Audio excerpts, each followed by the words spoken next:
Hi to nobody in this moment. Welcome to my home and step into my office. I hope that you'll be seeing me regularly.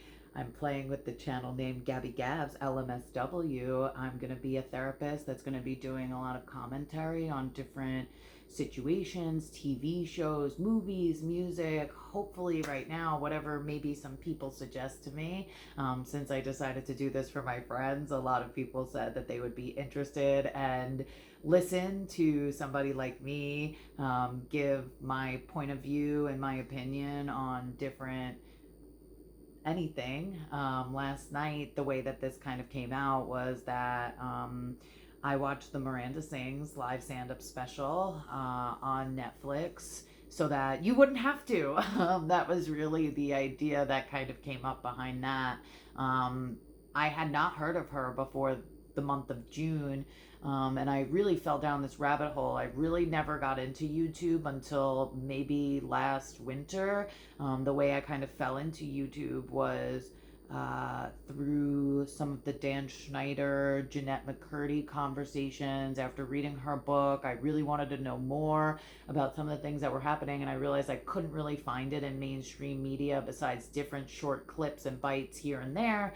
But YouTube is a place where people can just be people and kind of let their freak flag fly, which is a little bit how this Colleen Ballinger situation happened for sure. And as I say, like, give me suggestions. I'm very hopeful that this can kind of stay within friends and things like that. And if it does become something else, well, then prove me wrong. And this hopefully does become something else. I had a TikTok channel in the past that caught a little bit of following from close friends, and I was really happy to be sharing some of my experiences along with my education experience in mental health, human behavior, and kind of the psychology field as a whole. I have cats that may be a little chatty because they apparently, according to my research, like to let you know that they're part of your social circle. And because I don't talk that much when I'm home alone, they're going to let me know that they want to communicate and that they're here for me. And I'm very lucky for that. So, yeah, this kind of came up because I was thinking about this stand up special, and I'm in the first 7 minutes of it, and I mean, within the first 30 seconds, I kind of was like blown away by some of the things that were going on and the reality that this was a woman that was hiding in plain sight. And I don't know if parents weren't noticing or paying attention to what their children were watching. I don't know if, like YouTube is just a place, and if it's in the kids section, we're just going to trust it. I don't know. I was a kid. I grew up in a closed door with my laptop situation, and I definitely saw some things that maybe I didn't really need to. And as I was using this app Marco Polo with my boyfriend, who's on a vacation right now, I was giving him time-stamped updates on my experience watching this and some of the different levels of insight. Specifically, we talked about the porn bit, and I realized when I was talking about that, for those of you who don't know, the porn bit is where Miranda Sings pulls two individuals, usually young ladies that are minors, up onto the stage. One who is cosplaying as Miranda Sings, the other one who is usually wearing something like I'm wearing right now that's showing my skin, probably more cut even and shorter in nature. And she will say, "This is appropriate," and the girl who is showing skin looks like porn. And when I was explaining why this is harmful, it's not just embarrassing and awkward to be essentially like, haha, slut shamed, but it also really struck me just the idea that there were 9-year-olds and clearly other small children in the crowd. And yes, she is PG-13, but for those people who are parents who have a 13-year-old, do you really want your kid knowing what porn is? And if you could avoid it, wouldn't you want to? Again, this is all my opinion and my standpoint, especially, again, like as a clinician who sits across from kids. A lot of them at 13 don't really care for or want to know about sex. Some of them are definitely curious, and that's cool and that's okay, but I also don't think necessarily slut shaming is the way that we should really be going about this. Again, especially coming from the place that I am, the seat that I sit in, which is definitely a privileged upbringing on a lot of different levels. I can definitely go into more personal background if I feel like people want my story, which could be cool.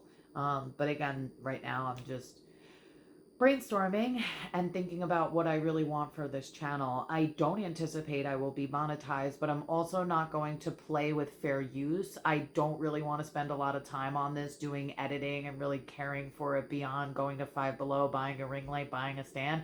Prove me wrong though that I should spend money on editing and doing other things along that nature, where I'm going to be spending and investing more time in something where I am, again, working full time, seeing clients. Um, that being said, I do want to be able to speak freely. I probably will curse at some point in time, especially if I think that something is bullshit. I'll probably call it out. I also really don't like commenters and people who go through this storytelling process and they don't use the language that is true. Again, as a clinician, I really want to make sure that I'm honest about my opinion and why, and also for the idea of hand holding and going through this in a pace where I can help people understand. I really think it's important to talk about what something is insinuating and why it is inappropriate, or kosher. I also would like to talk about things that are positive, because of course there are good pieces of media that are out there that have like a wholesome children vibe to it and something that'll go over your head, but it's not Miranda Sings, I can tell you that much. So I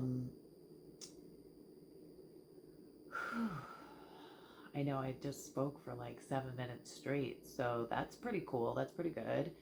I'm trying to think out loud a little bit about what else I would like this to be about. Again, I think that I just want to give an opinion as to like what is good about something, what is positive about something, what is harmful about something, and why. I think a lot of times I hear this narrative that is very anti-cancel culture, very confused as to why people are so sensitive, why people are so different. And again, I think that it comes from a place of empathy and self-awareness that I kind of want to support this wave of being more mindful and being more intuitive, um, being more compassionate, and um,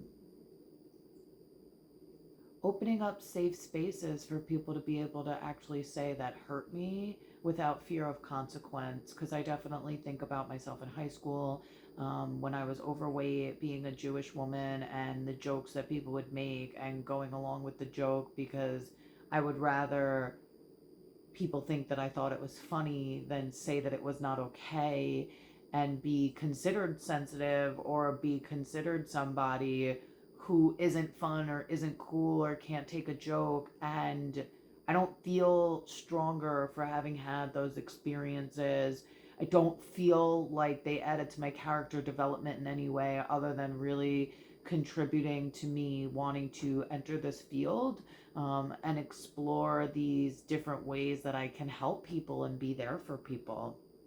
Um, I am really going to be flexible and open to suggestions because, again, I think that this is silly. I don't expect that I'm going to get any traction at all. Again, please prove me wrong. I would be absolutely flattered.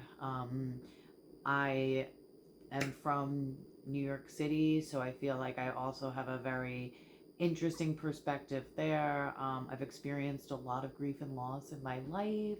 Um, I am somebody who I guess is part of the LGBTQ community. I don't think I've ever like really like said that publicly before because I've been in so many like hetero cisgendered relationships that I never really thought it was important, but now that I'm trying to create a platform, and I guess I'm also kind of trying to lean on the idea that if you build it, they will come, and that people that want to view my content and people that want to hear my opinion and people that are looking for this different layer of insight or maybe just validation to know that like you are not the only one who sees it, that like we're all wearing these 3D glasses, and like we can see the magic eye or whatever those illusions are. And maybe again, in this deprogramming from the matrix kind of way, not to sound woo woo, but I don't really believe in coincidences either. I can build a little community here. I'm really grateful that for a while I've had a really interesting culty following on Facebook, which I know a lot of people don't really use that app anymore. But the idea that I've been able to share memes and share ideas about mental health, and really every time I've been in public, people have come up to me and said, "You're my favorite person on Facebook. Like, your memes are so great." And I've never created a meme really more than once or twice. I really just have built a lot of different connections with people and exist in a lot of different spaces that has supported me in really being able to validate people's experiences, not being afraid to talk about difficult things. When I had my TikTok channel, all I really talked about was grief and loss and pain, but also at times positivity. Life definitely is about ups and downs, ebbs and flows. The idea of contrast really being important, that in order to have great experiences in life, we also have to experience some really difficult things. But this is getting really far away from talking about content and talking about the things that I'm going to be talking about. So I'm considering doing my first video on the Miranda Sings live special, just to be able to acknowledge it. I'll probably do it in a TikTok fashion, in the sense of like stop, go, again with timestamps, but not with clips. Because again, I don't really want to get into this fair use thing. I don't want my content to be flagged at all, because it's for you, and it's for me, and it's for educational, I guess, purposes in a way, and I guess conversation more than anything else. I really, really, really want to be a conduit for positivity and for conversations in a way that maybe other platforms are not permitting right now, or are breeding a lot of conflict. And it's no shade on anybody, but I think very often we get into these combative modes because we're already offended, where I'm somebody that really, for lack of better phrasing, can't be too offended. Not that it's not going to hurt me, but I'm trained to not react. And because I am trained to not react, I can have conversations with people and invite people, hopefully, into my home and on as guests, that will lead to maybe great conversation and really thoughtful, different layers of insight. And I can try to be persuasive and educational, as I always have on my Facebook platform, where again, really I come from a space of, I'm going to keep explaining why I feel the way I do, and providing information, providing receipts, providing evidence. If people felt like they wanted sources or things like that, I would also be happy to provide them. I will also talk about when this is an opinion and I probably would not have a source for it, which I'm sure will come up here and there as well. So if you guys have any recommendations or suggestions, I think that's really it that I can say right now. And I'm going to wing it. So one of the things I also thought about was just signing off and telling people that I love them, because a lot of times I hear people talk about loneliness and that all they really want is a hug. So just know that I love you and everything is going to be okay. Even when it feels like it's not, it will be in some way, shape, or form. And that's not toxic positivity. There are times where it's not going to be okay, and then it'll be okay again. So let's see where this goes. Hopefully it's really cool. So signing off, Gabby Gabs LMSW.